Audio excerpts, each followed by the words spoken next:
So check it out. If you've been following my page at all, you've seen that several of the 1666 custom projects that I did. Recently I have a number 66 that I added a 380 shelf for a headlight, and I fixed the front boiler where I sanded off the old headlight that Marx put on in the center of it. I also made a shorty 040 out of a 1666 by cutting the front end and the back end to make it look more like a little switch engine. I added a lot of nice handrails to it to kind of dress it up. Also, the two sound of power tenders, I've added handrails to and used cotter pins as well. And I painted them black so that I could run any locomotive with them, because I wanted to make them for my Christmas trains with the Eztec passenger cars that I've customized. So one on the inside is the North Pole Express. The other one I just made the Christmas Express just to make them a little different. And of course the Eztec passenger cars have the trailing vista domes this year. So I took a set of the blue ones and made a set of green vista domes, and so that kind of dressed that train up a little bit, and added elves for the windows as well as up in the domes. And also on the inside track there's a green boxcar. It was a New York Central car that Marx had, and I took the what was left of the decal off of it, and I added some North Pole Express Christmas decals on that. And there's also a Lionel whistle unit in it.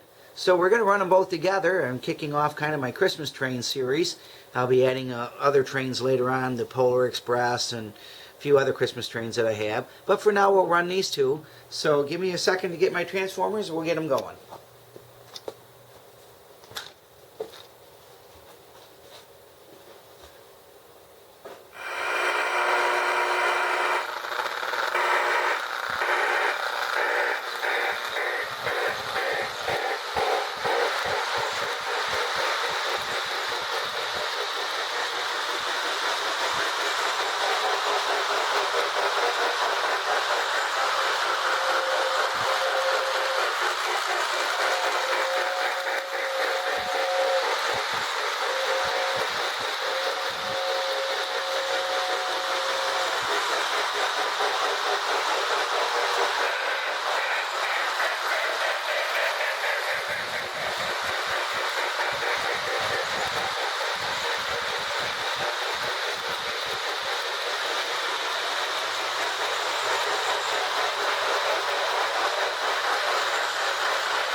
All right. By painting those tenders black, it allows me to run just about all my locomotives instead of just the gray, that battleship gray that they originally were, that only matched the Santa Fe that they came with. So thanks again for watching. God bless. Have a happy Thanksgiving and a Merry Christmas. Take care and remember that Jesus is Lord.